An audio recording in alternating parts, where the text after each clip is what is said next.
Hello students, my self doctor Harsh Bharadwaj. और आज हम लोग सीयूईटी की केमिस्ट्री के लिए रणनीति तय करेंगे। रणनीति का मतलब ये हुआ कि हम लोग कौन कौन से मेन टॉपिक हैं जो आज एक दिन के अंदर रिवाइज करके चले जाएं या अच्छी तरह से पढ़ के चले जाएं, जो लगभग पेपर में आएंगे ही आएंगे। तो आज मैं आप लोगों को वो क्वेश्चंस बता रहा हूँ जो पेपर में आने ही आने हैं, ठीक है। तो क्वेश्चंस की बजाय टॉपिक को थोड़ा सा फोकस करें आप लोग। सबसे पहले हमारा टॉपिक जो है वो है सॉल्यूशन। अगर आप सॉल्यूशन की बात करते हैं तो सॉल्यूशन एक न्यूमेरिकल पॉइंट ऑफ व्यू से इंपॉर्टेंट टॉपिक है। इसके अंदर आप लोगों के पास में जो न्यूमेरिकल का पॉइंट है वो ज्यादा बनता है। तो न्यूमेरिकल के रिगार्डिंग जो भी आपके टॉपिक रहेंगे उनको आपको फोकस करके जाना है, ठीक है। इसके अंदर सबसे पहले मोलैरिटी और नॉर्मेलिटी, ये आप लोगों को अच्छी तरह से फोकस करना है। मोलैरिटी और नॉर्मेलिटी के बाद में आपका अगला टॉपिक जाता है मोलैलिटी। मोलैलिटी के बाद में मोल फ्रैक्शन। ये चार टॉपिक हैं जो पेपर में इस बार बनने के चांसेस भी हैं और आप लोगों को उसको ध्यान देना है। तो ये चार टॉपिक आप लोग हिंदी में इसको मोललता, नॉर्मलता, मोललता और मोल भिन्न कहते हैं, ठीक है जी। सेकंड जो आपका टॉपिक आता है इसके अंदर आता है राउल्ट्स लॉ। अब राउल्ट्स लॉ का हिंदी में मतलब तो पता लगे गया होगा, राउल्ट का नियम जो प्रेशर का रिलेशन बताता है। राउल्ट और हेनरी में ज्यादा फर्क नहीं है, तो ये दोनों टॉपिक आपके बनते हैं। हेनरी लॉ का आप लोगों को पता होगा, P = KH(x), है ना। तो ये न्यूमेरिकल इस बार बनने की संभावना है। तीसरा जो टॉपिक आप लोगों का बनता है वो बनता है कोलिगेटिव प्रॉपर्टीज। कोलिगेटिव प्रॉपर्टीज का मीनिंग अणु संख्या गुण, जो अणुओं की संख्या पे डिपेंड करते हैं, है ना। इसमें आपके पास चार प्रॉपर्टीज है जिन पर न्यूमेरिकल जनरली बन जाता है। फॉर्मूले समेत मैं आप लोगों को बता देता हूँ। पहला आपके पास में क्या होता है, relative lowering of vapour pressure. Hindi में क्या बोलते हैं इसको, वाष्प दाब का अपेक्षिक अवनमन, है ना। इसके ऊपर न्यूमेरिकल बनता ही बनता है लगभग। तो ये अगर आप लोग करके जाते हो तो इसका फॉर्मूला क्या होता है, P0 - PS अपॉन में P0 और = WA अपॉन MA और WB अपॉन MB। अब इस वाले क्वेश्चन में दो आपसे जनरली क्वेश्चन पूछे जाते हैं। पहला क्वेश्चन तो आपसे पूछा जाता है कि सॉल्यूशन का वेपर प्रेशर कितना है, और सेकंड जो आपसे ज्यादातर पूछा जाता है वो होता है कि मोलर मास कितना है, हिंदी में विलेय का अनुपात। फिर दूसरी जो आपके पास में कोलिगेटिव प्रॉपर्टी होती है, that is the elevation in boiling point. Hindi में से क्या बोलते हैं, हिंदी में से बोलते हैं क्वथनांक का उन्नयन। ये आप लोगों को पता ही होगा कि जब हम कोई सोल्यूट को ऐड कर देते हैं पानी के अंदर तो उसका वेपर प्रेशर घट जाता है और इसी वजह से उसका बॉइलिंग पॉइंट इंक्रीज हो जाता है। तो इसके ऊपर न्यूमेरिकल बनता है और इसका फॉर्मूला रहता है ΔTB = 1000 kBWA और अपॉन में MA और उसके बाद में WB। सिमिलर क्वेश्चन आपका थर्ड नंबर पे बनता है और वो आपका होता है depression in freezing point. Hindi में हिमांक का अवनमन, डिप्रेशन इन फ्रीजिंग पॉइंट। अब ये जो क्वेश्चन है इन चारों में से क्वेश्चन ना बने ऐसा हो ही नहीं सकता। पहला ये रहा, दूसरा ये रहा, तीसरा आपके पास में है ΔTF। ΔTF = क्या होता है, 1000 KFWA और MA और WB। और अगर आप लोग बात करते हैं चौथे पॉइंट की, तो चौथा पॉइंट आपके पास में आता है ऑस्मोटिक प्रेशर। ये बायोलॉजी वालों के लिए हिंदी में प्रासरण दाब। सुना होगा आप लोगों ने प्रासरण दाब क्या चीज होती है। तो प्रासरण दाब के लिए फॉर्मूला होता है पाई = WA/RT और अपॉन में MA और उसके बाद में V सॉल्यूशन। ये लीटर में आपका होता है। लेकिन अगर आप लोग बात करते हो किसकी, कि ये चारों में अगर किसी आयोनाइजेबल कंपाउंड के लिए लेता हूं तो एक छोटा सा चेंज करते हैं। जैसे मान लो KCl है, नॉन वोलेटाइल के लिए ले रहा हूं तो आप डायरेक्ट ये फॉर्मूला लगा लो। लेकिन अगर आप लोग कोई ऐसा कंपाउंड ले रहे हैं जो कि आयोनाइज हो जाता है, जैसे KCl कितने में टूट जाता है, वो 2 में, है ना। तो आपके पास यहाँ वर्ड लग जाएगा आयोटा। आयोटा आपके डिसोसिएशन और एसोसिएशन को बताता है, हिंदी में वियोजन को या फिर संगुणन को। तो डिसोसिएशन हो रहा है तो मेरी वैल्यू डबल हो जाएगी। मेरे पास एक पार्टिकल था, पानी में जाके या सॉल्यूशन में जाके वो 2 में टूट गया या 3 में टूट गया। जैसे एग्जांपल के लिए KCl है, KCl के लिए n = 2 होता है ना, क्योंकि K और एक Cl। कोई आपसे बात करे AlCl3, तो अब आपको साफ दिख रहा होगा n = 4, 1 Al और Cl कितने हैं यहाँ पे 3, या कोई इस तरीके से दे दे। अब जितना मेरे पास आयन ज्यादा हो जाएंगे उतना मेरी इन सारी प्रॉपर्टीज की वैल्यूज भी ज्यादा हो जाएंगी। और सिमिलर केस आपके पास क्या आता है कि अगर मैं संगुणित हो रहा हूँ, एसोसिएट हो रहा हूँ, तो मुझे वहां एन की वैल्यू मिलेगी। अगर मैं डाइमर बना रहा हूं तो मेरे दो मॉलिक्यूल जुड़ गए, तो नंबर ऑफ पार्टिकल्स तो कम हो गए। कैसे? शुरू में मेरे पास 100 पार्टिकल थे और वो अगर दो दो करके जुड़ जाएं तो मेरे पास अब पार्टिकल कितने रह गए? 50 रह गए। जैसे एग्जांपल के लिए मेरे पास फिलहाल अब दो अलग अलग पार्टिकल्स, एक और एक दो, अगर मैं इनको जोड़ दूं इस तरीके से तो ये एक पार्टिकल हो गया। तो इस कंडीशन में ये कम होना शुरू हो जाते हैं। अगर वो कहते हैं ट्राइमर बना रहा है तो आयोटा की वैल्यू 1/3 हो जाएगी। इस तरीके से आपको बताना पड़ता है। और लास्ट इसके अंदर आता है आइडियल और नॉन आइडियल सोल्यूशन। ये बिल्कुल सिंपल टॉपिक है, थ्योरेटिकल है। इसमें एक ही क्वेश्चन बनता है कि जो आपको मैं कॉम्बिनेशन दे रहा हूं वो कौन सा सोल्यूशन है। आइडियल में तो देखो जो दो एक जैसे सोल्यूशन होते हैं, जैसे इथेनॉल और मिथेनॉल ना, ये क्या है? मेथेनॉल, और इसी का सोल्यूशन इथेनॉल। तो जो दो सिमिलर लोग हैं वो आइडियल में आते हैं, तो ये ज्यादा मुश्किल नहीं होता, इसलिए इसका पेपर में क्वेश्चन नहीं बनता। लेकिन बात आती है नॉन आइडियल की। ये दो टाइप का होता है, एक धनात्मक विचलन और एक ऋणात्मक विचलन। इंग्लिश में बोलते हैं पॉजिटिव डेविएशन और नेगेटिव डेविएशन। इसमें जनरली बच्चे जो है ना वो मुश्किल फील करते हैं कि सर हमें पता नहीं लगता कौन सा पॉजिटिव है कौन सा नेगेटिव। तो अगर पोलर को पोलर में घोल रहे हो तो मैं बच्चों को ऐसे याद करवाता हूं कि पॉजिटिव वाला लगता तो दोस्त है, लेकिन ये एक्चुअल में एनिमी सॉल्यूशन होते हैं। हिंदी में दुश्मन विलियन या शत्रु विलियन है ना, और ये आपके फ्रेंड होते हैं, फ्रेंड सॉल्यूशन। फ्रेंड तो मेरे जैसा ही होगा, तो पोलर को पोलर में घोल रहा हूं या नॉन पोलर को नॉन पोलर में घोल रहा हूं तो वो फ्रेंड होंगे।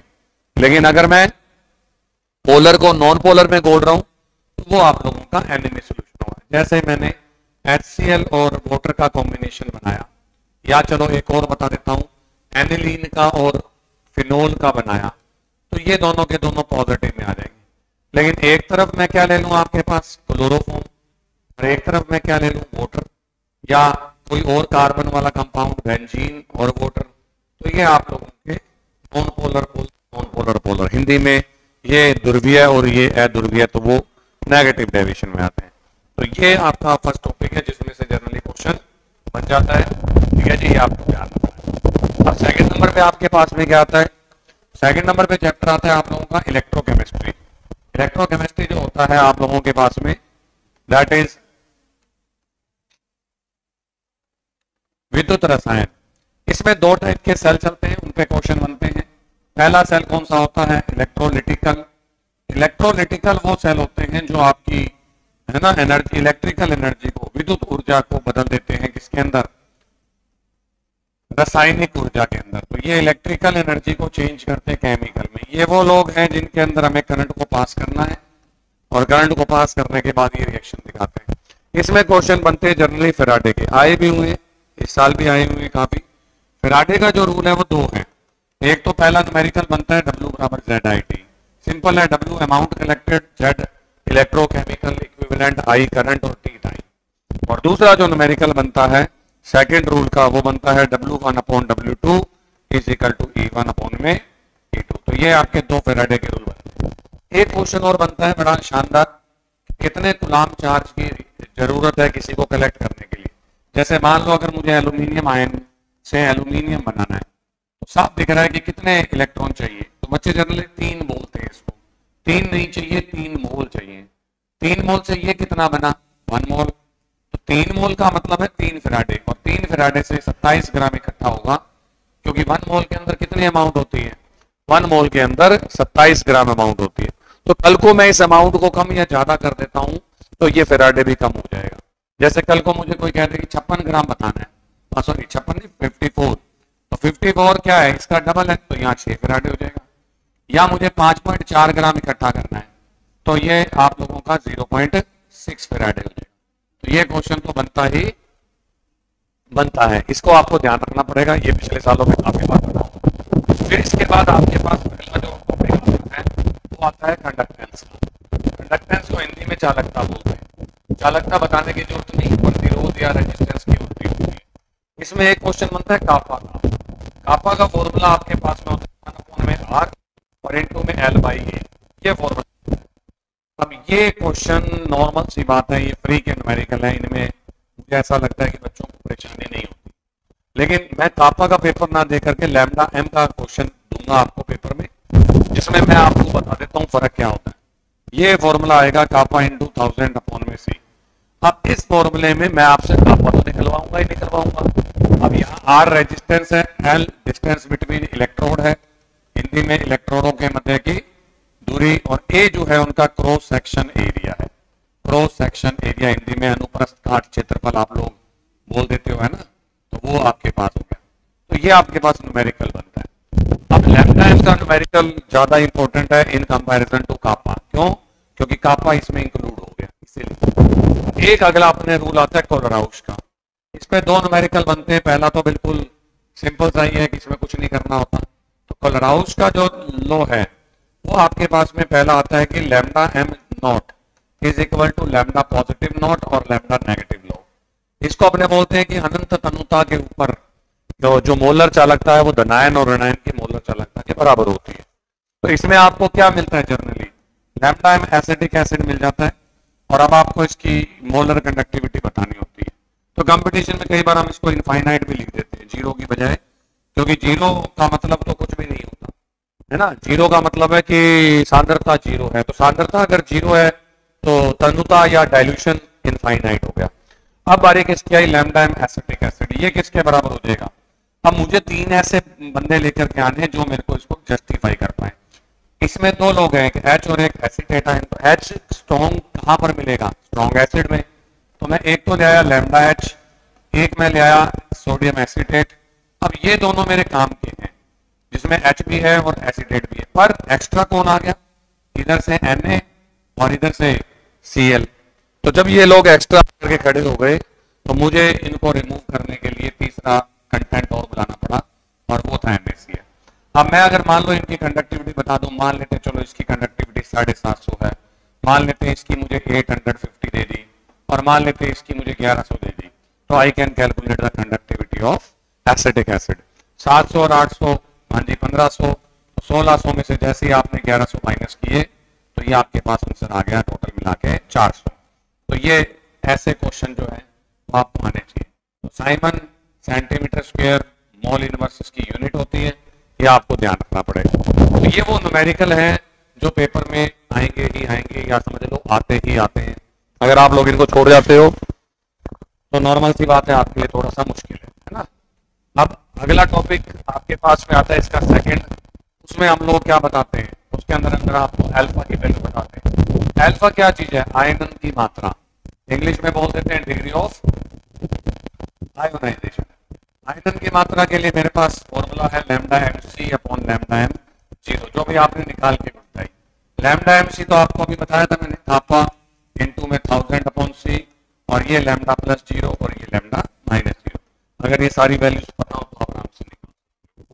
सेकंड जो मेरे पास क्वेश्चन आता है वो आपके पास आता है इलेक्ट्रोकेमिकल सेल।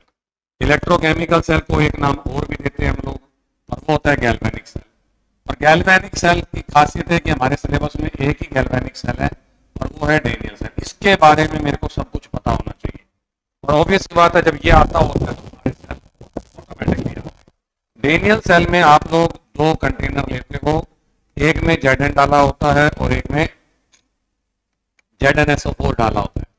अब Zn और ZnSO4 जो आप लोगों का है वो कनेक्टेड कर दिया जाता है एक हानि सोर्स के साथ। मान लीजिए यहाँ मैंने कोई सोर्स लगा दिया और उसको मैंने कनेक्ट कर दिया, ठीक है, और इनको मैंने यहाँ से ला करके यहाँ तक इस तरीके से शॉर्ट ब्रिज से जोड़ दिया। ये दोनों के बीच में कनेक्शन है। तो Zn को डिप किया किसके अंदर? ZnSO4 में। कॉपर को किसमें डिप किया? कॉपर SO4 में। तो ये CuSO4 सोल्यूशन है, और ये आपके पास में ZnSO4 सोल्यूशन है। तो ये लो जी। अब इसके अंदर सवाल क्या बनते हैं? सवाल बनने से पहले तीन बातें याद होनी चाहिए। एनोड हमेशा नेगेटिव होगा, एनोड हमेशा इलेक्ट्रॉन डोनेट करेगा, और एनोड हमेशा लेफ्ट में होगा। इन तीनों बातों से मुझे क्या पता लगेगा? पता है कि कौन एनोड है और कौन कैथोड है। If we are talking about Daniel cell, तो डेनियल सेल में तो चलो मैंने याद करवा दिया बच्चों, ये एनोड और ये कैथोड। पर अगर को कोई और सेल बन के आ जाए फिर क्या करोगे? फिर आपको इन तीन पॉइंट की हेल्प लेनी पड़ेगी कि मेरी रिएक्शन में इलेक्ट्रॉन कौन दे रहा है, कौन ले रहा है। और सेकेंडली कि आपके पास में इलेक्ट्रॉन, हाँ जी, लेफ्ट में कौन रखा हुआ है, ये बता देता हूं अभी क्या चीज है। अब मान लीजिए सेल की बात करते हैं, सेल में क्या रिएक्शन हुई, Zn जो है आप लोगों का इलेक्ट्रॉन दे रहा है और वो किस में कन्वर्ट हो गया, Zn+2 और 2 इलेक्ट्रॉन में, और कॉपर 2 इलेक्ट्रॉन ले रहा है तो वो किस में चेंज हो जाएगा, कॉपर सॉलिड में। अब इनके लिए हम लोग सेल डायग्राम बनाते हैं। सेल डायग्राम में हम ये चीज दिखाते हैं कि कौन किस में बदला। ये जो डबल लाइन है ये सोल्ट ब्रिज को बताती है और इस तरीके से हम पढ़ते हैं। अगर मैं भी 2 हूं और आप भी 2 हो तो एन का वैल्यू कितना हो जाएगा, 2। इसका मतलब इलेक्ट्रॉन कितने ट्रांसफर हुए, 2। मैं भी 3, आप भी 3, तो यहाँ पे भी 3। लेकिन अगर मैं 1 हूं और आप 2 हो तो आंसर 2 रहेगा, 1 और 3 है तो आंसर 3 रहेगा, और 3 और 2 है तो आंसर 6 हो जाएगा। ये बातें आपको ध्यान रखनी पड़ती है। एक ये पहला पॉइंट है। सेकेंडली, अब आपके पास में इसके बाद जब आप लोग आगे बढ़ते हो तो सेकेंड टॉपिक होता है स्टैंडर्ड ईएमएफ, ई नोट सेल। ई नोट सेल का मतलब हम लोग बोलते हैं कि ई नोट कैथोड माइनस ई नोट एनोड। एनोड लेफ्ट में होता है तो हम ये एक फॉर्मूला और दे देते हैं बच्चों को, चलो याद करने के हिसाब से, राइट माइनस लेफ्ट, है ना। तो अब राइट और लेफ्ट की वैल्यू आपको वहां मिलेगी। फिलहाल इस सेल में कॉपर कैथोड है तो मैंने लिख दिया कॉपर, और एनोड आप लोगों का जिंक है तो मैंने लिख दिया जिंक। अब इनकी वैल्यूज पेपर में मिलती है, पर ये हम बच्चों को कहते हैं कि सिर्फ डेनियल सेल के लिए ये दोनों वैल्यू याद है। तो ये वैल्यूज अगर आपको याद है, इन वैल्यूज को बोलते हैं इलेक्ट्रोड पोटेंशियल, तो आप इसके बेस पे इसको प्लस करके निकाल सकते हो। तो डेनियल सेल कितना वोल्टेज करंट दे रहा है, 1.1 दे रहा है। जैसे एग्जांपल के लिए जो सेल हमारे घर पे होते हैं वो ना, वो कितना करंट देते हैं, वो 1.5 वोल्ट करंट देते हैं। तो उस बेस पे आप लोग इसको अच्छी तरह से कर लेंगे। फिर आपके पास इसी एक टॉपिक आता है कि ये इलेक्ट्रॉन पोटेंशियल क्या है, मेरी इलेक्ट्रॉन देने की नेचर या मेरी इलेक्ट्रॉन लेने की नेचर। इस बेस पे हमने एक सीरीज बना ली, उस सीरीज को क्या बोलते हैं, इलेक्ट्रोकेमिकल सीरीज। इसको 4 टाइप से एडजस्ट कर सकते हैं, या ऑक्सीडेशन पोटेंशियल के बेस पे, या रिडक्शन पोटेंशियल के बेस पे, और या फिर इंक्रीजिंग और डिक्रीजिंग ऑर्डर में। तो 4 टाइप हो गए। जब ये आरपी के बेस पे होती है, बीच में जो लगा होता है वो होता है स्टैंडर्ड हाइड्रोजन इलेक्ट्रोड। इसको हमने अपनी मर्जी से स्टैंडर्ड मान रखा है। मान लो मेरे पास एक इलेक्ट्रोड है ए, एक है बी और एक है सी, और सिमिलरली डी, ई और एफ। इनकी वैल्यूज मैंने प्लस में लिख दी, कुछ भी लिख दी प्लस में। ये लीजिए, ये मैंने वैल्यूज लिख दी प्लस के अंदर इतनी। अब जो जितना प्लस का वैल्यू लेके बैठा हुआ है वो उतना ही ज्यादा इलेक्ट्रॉन एक्सेप्टिंग नेचर का होगा, और जो जितना ज्यादा नेगेटिव वैल्यू लेके बैठा है वो उतना ही ज्यादा इलेक्ट्रॉन डोनेटिंग नेचर होगा। इसका मतलब इलेक्ट्रोकेमिकल सीरीज आपको क्या बताते हैं, ये पेपर का क्वेश्चन है, कौन ज्यादा एक्टिव है। तो नीचे जाने पे रिडक्शन पोटेंशियल लो हो रहा है तो इलेक्ट्रॉन डोनेटिंग नेचर इंक्रीज हो रही है, और एनोड बनने की नेचर भी इंक्रीज हो रही है। तो अब इसका उल्टा बोलने की कोई जरूरत नहीं है। अगर डोनेटिंग बढ़ रही है तो एक्सेप्टिंग कम हो रही है, और एनोड बनने की नेचर बढ़ रही है तो कैथोड बनने की नेचर कम हो रही है। तो इसका मतलब क्या हुआ, अगर मैं कल को सी को और ई को कनेक्ट करना चाहता हूं तो पेपर में क्वेश्चन आएगा एनोड कौन और कैथोड कौन। तो आपके बाद आप याद रखो, जिसका आरपी लो वो हमेशा क्या होगा, एनोड होगा। आरपी लो तो ई का है, तो ई एनोड और सी कैथोड।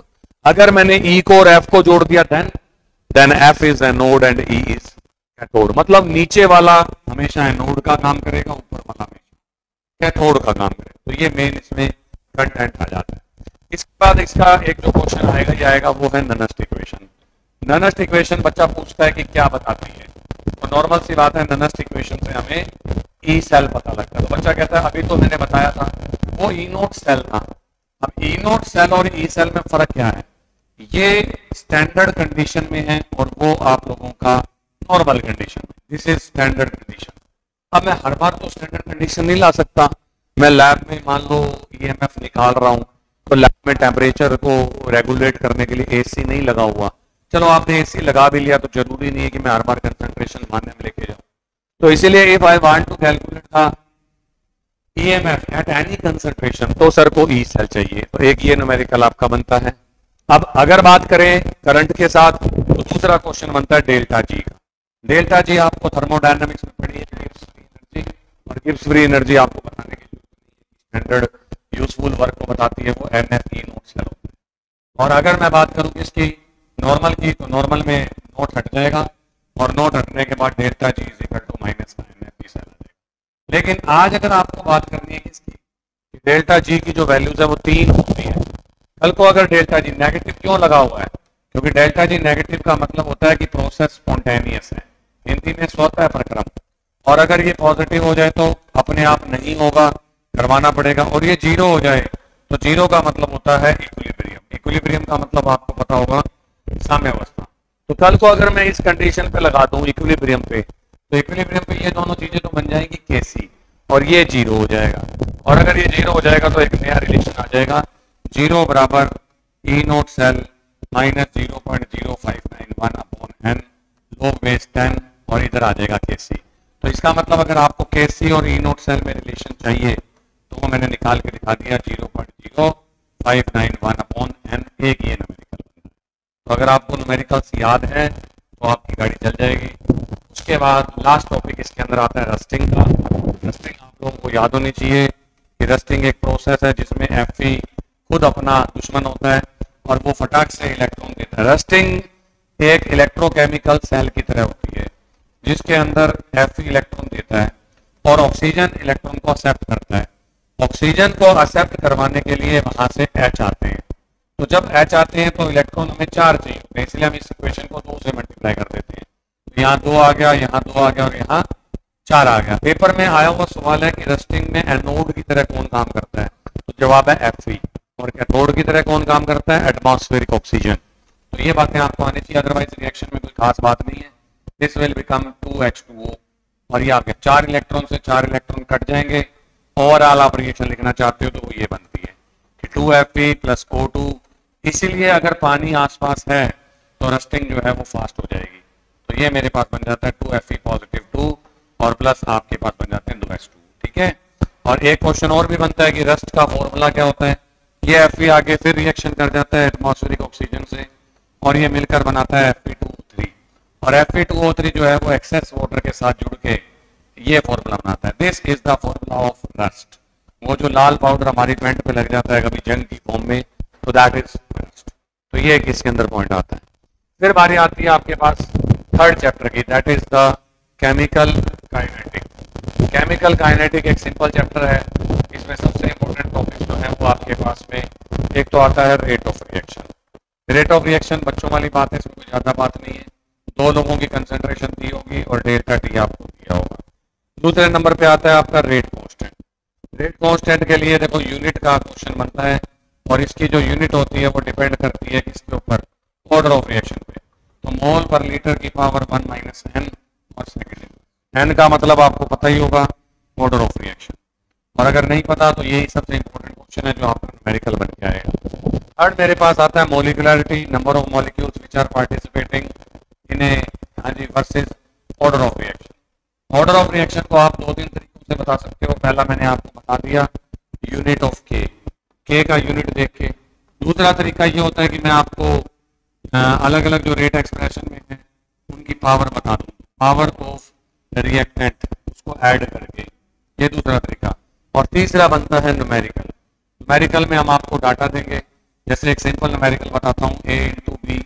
अगर मैं A की कंसेंट्रेशन को 10 टाइम बढ़ा देता हूँ और उसकी रेट ऑफ रिएक्शन 100 टाइम बढ़ जाती है, तो पेपर में सवाल आएगा कि ये कौन से ऑर्डर की रिएक्शन है। बच्चा सोच रहा होता है 10 गुना बढ़ गई तो ऑर्डर 10 होगी, नहीं, इसका रीजन ये नहीं होता। आपको लिखना होता है rate is equal to A की पावर x। रेट कितना बढ़ा, 100, कंसेंट्रेशन कितनी बढ़ी, 10। तो आपने बोला 10 की पावर क्या लिखूं की, तो ज्यादातर बच्चे कई बार 10 की पावर 10 भी लिख देते हैं। बच्चे सोचते हैं 10 इंटू 10 इज इक्वल टू 100। तो ये कौन से ऑर्डर की रिएक्शन हो गई, नेक्स्ट। अगर ये अंडर रूट हो जाता तो ये हाफ ऑर्डर की होती। इसके बाद में आपके पास 0 ऑर्डर और फर्स्ट ऑर्डर के न्यूमेरिकल बनते हैं, लेकिन ज्यादातर मैं बच्चों को कहता हूँ कि first order is more important. इसके लिए हम आपको K1 की वैल्यू देंगे। K1 की वैल्यू होती है आपके पास में तो 2.303 अपॉन में 3 log बेस 10 अपॉन में R0 अपॉन R। R0 आपके पास में क्या है, इनिशियल कंसंट्रेशन है ना, और R बराबर आपके पास है रिमेनिंग कंसंट्रेशन। अब आपके पास ये क्वेश्चन न्यूमेरिकल जनरली पेपर में आएगा ही आएगा। अगर ये ऐसे नहीं आएगा तो ये हाफ लाइफ टाइम की फॉर्म में।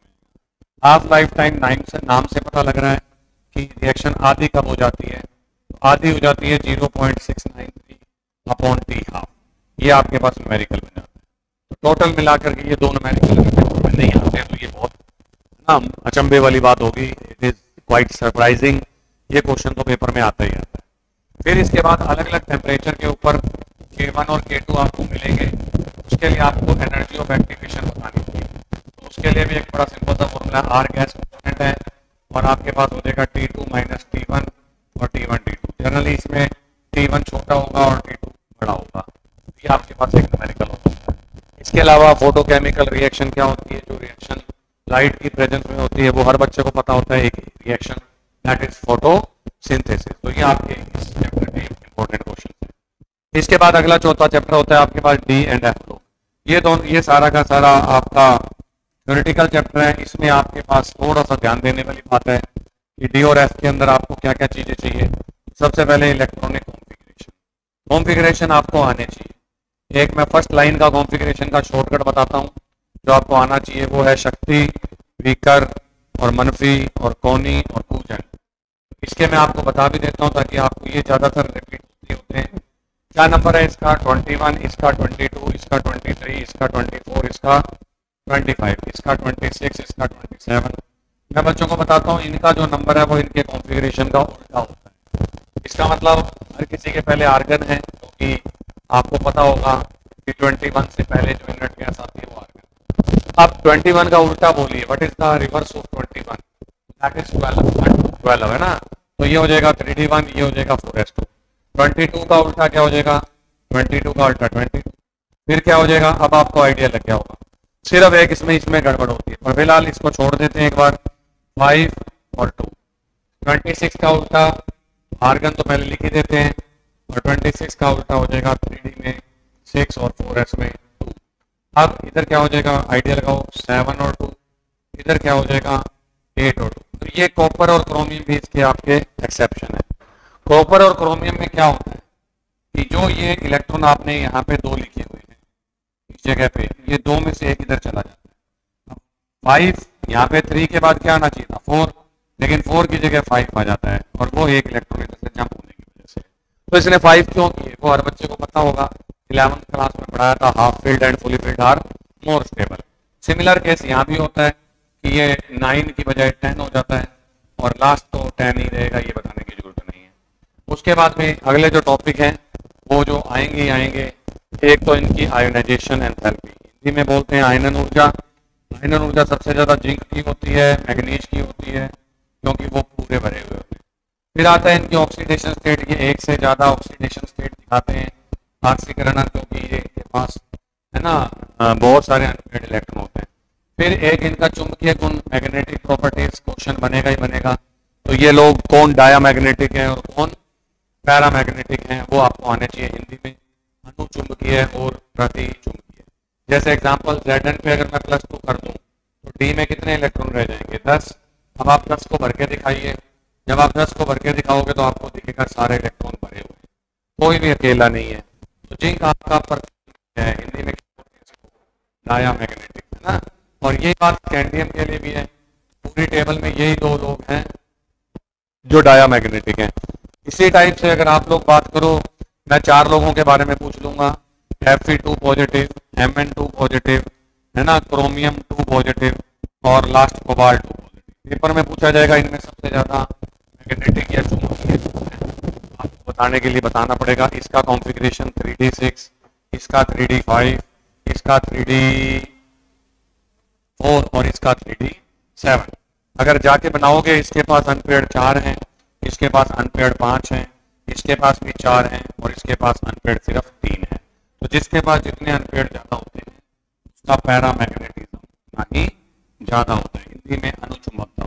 और वो हम निकाल भी सकते हैं, आपको फॉर्मूला बताया हुआ है N+2। यहाँ N बराबर क्या है, नंबर ऑफ अनपेयर्ड इलेक्ट्रॉन। तो अगर मेरे पास 4 हैं और तेरे पास भी 4 हैं तो हमारे अनपेयर्ड इलेक्ट्रॉन्स क्या होंगे, बिल्कुल सेम होंगे, और इससे हमारा मैग्नेटिज्म भी सेम होगा। तो ये क्वेश्चन वो हैं जो आते ही आते हैं।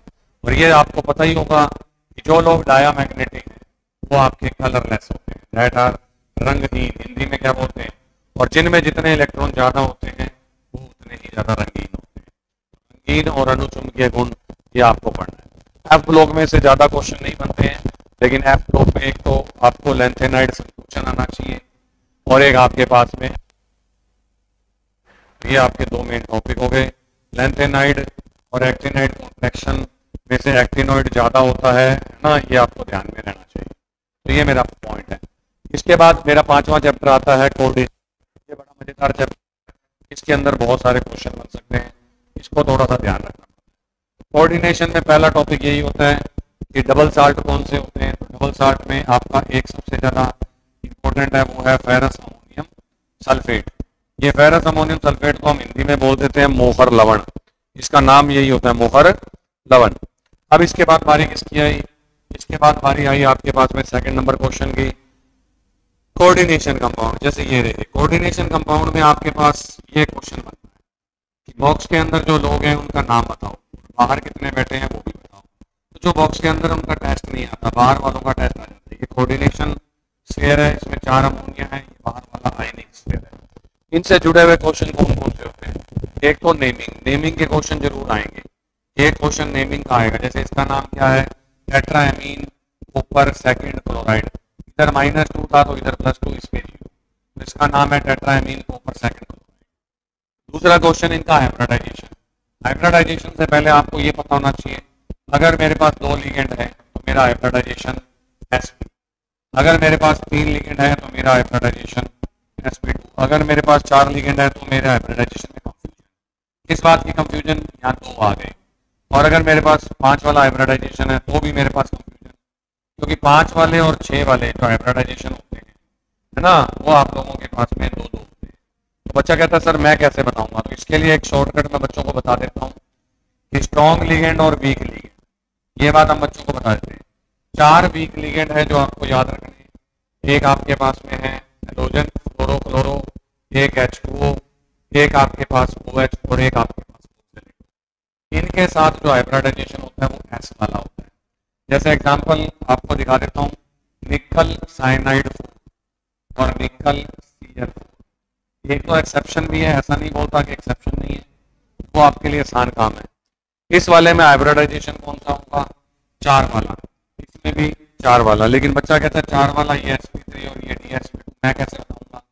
आप ये देखो हेलोजन ये रहा, हेलोजन में S वाला यानी sp3 और इसमें D वाला यानी dsp2। ये बात आपको पता होगी, D2sp3 की शेप क्या होती है, स्फीयर प्लेनर, और इसकी शेप क्या होती है, टेट्राहेड्रल, हिंदी में चतुष्फलकीय। तो ये बातें आपको याद होनी चाहिए, ये चतुष्फलकीय है और ये आपके पास में वर्गाकार समतलीय है। ठीक है, ये क्वेश्चन एक्सेप्शन सुनना चाहते हो तो ये लो जी, ये निकल CO, इसमें चारों लिगेंड स्ट्रॉन्ग है, लेकिन फिर भी इसका हाइब्रिडाइजेशन sp3 है, क्योंकि इसके पास इलेक्ट्रॉन्स नहीं बनते ना, तो ये भी टेट्राहेड्रल इस बार चतुष्फलकीय है। और एक आपके पास कोबाल्ट का होता है ऑक्सलेट। अब ऑक्सलेट आपको बताने की जरूरत नहीं है कि ऑक्सलेट वीक लिगेंड है तो हाइब्रिडाइजेशन S वाला होना चाहिए, लेकिन केमिस्ट्री में ये एक्सेप्शन है और इसमें हाइब्रिडाइजेशन sp3 और इसकी शेप हर बच्चे को पता होनी चाहिए। तो ये आपके पास में टोटल टॉपिक बनता है। इसके बाद अगर आपसे कोई पूछ ले तो आपके पास आता है आइसोमेरिज्म, उसमें से क्वेश्चन बनेगा ही बनेगा। एक आइसोमेरिज्म 2 टाइप की होती है, एक स्ट्रक्चरल होती है यानी संरचनात्मक और एक स्टीरियो होती है ना। स्ट्रक्चरल में 4 हैं आपके पास, एक आयोनाइजेशन, हिंदी में आयनन, जिसमें आयन बदल जाते हैं, दूसरी जलायोजित जिसमें जल के अणु बदल जाते हैं, तीसरी लिंकेज जिसमें परमाणु बदल जाते हैं, और चौथी आपके पास में कोऑर्डिनेशन जिसमें लिगेंड अपने लाइंस को एक्सचेंज कर लेते हैं। स्टीरियो के अंदर 2 आती हैं, एक तो ज्योमेट्रिकल जिसमें आप सिस और ट्रांस वाली बातें करते हैं, हिंदी में ज्यामितीय संरचना, और दूसरी ऑप्टिकल। ऑप्टिकल का मतलब जिसमें आप लोग प्रकाशिक समावेश भी बताते हैं, और हेल फॉर्म, तो ये आपको आने चाहिए। लास्ट टॉपिक मेरे पास में आता है CFT का। CFT और VBT दोनों एक ही बात में, ज़्यादा फर्क नहीं होता। VBT आपको मैग्नेटिक प्रॉपर्टीज बताती है लेकिन कलर नहीं बताती, और CFT आपको कलर भी बताती है।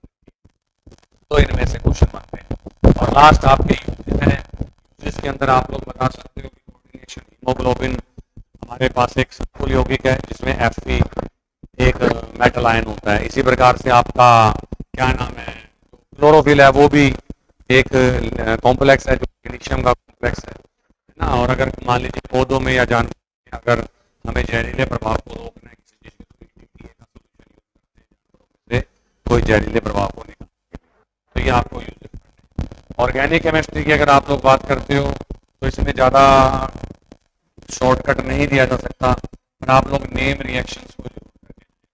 नेम रिएक्शन बहुत सारी हैं, नो डाउट हेलो एल्केन से शुरू हो जाती है, रिएक्शन, वुड्स-पिटिक रिएक्शन, ठीक है जी। और उसके बाद में आपके पास में अगले अल्कोहल वाले चैप्टर में डार्जन प्रोसेस, ये दोनों में कॉमन है।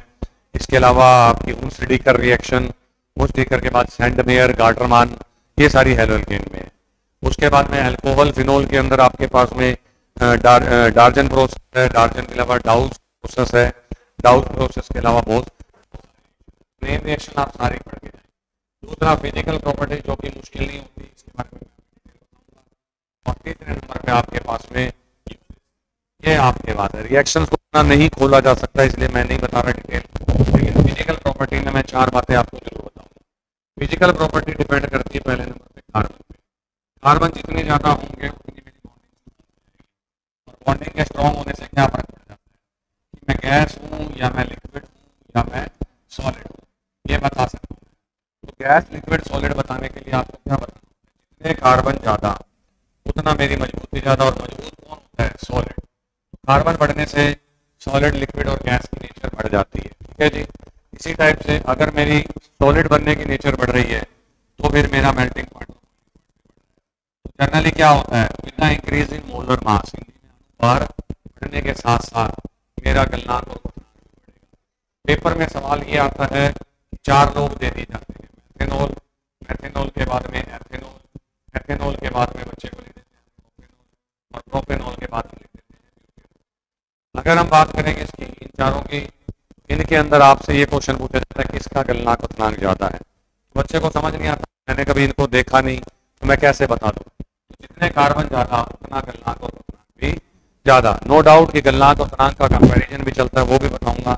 लेकिन अगर आज मैं आपको कह दूं कि 4 कार्बन है, मैं हूँ ब्यूटेन 1 ओल, मैं हूँ ब्यूटेन 2 ओल, मैं हूँ आइसोब्यूटेन, तब बच्चा क्या करेगा, बच्चा कहता है इन सभी में तो कार्बन 4 है। तो आज हर बार याद रखो कि जो 3 डिग्री होते हैं उनका गलनांक कम होता है, कारण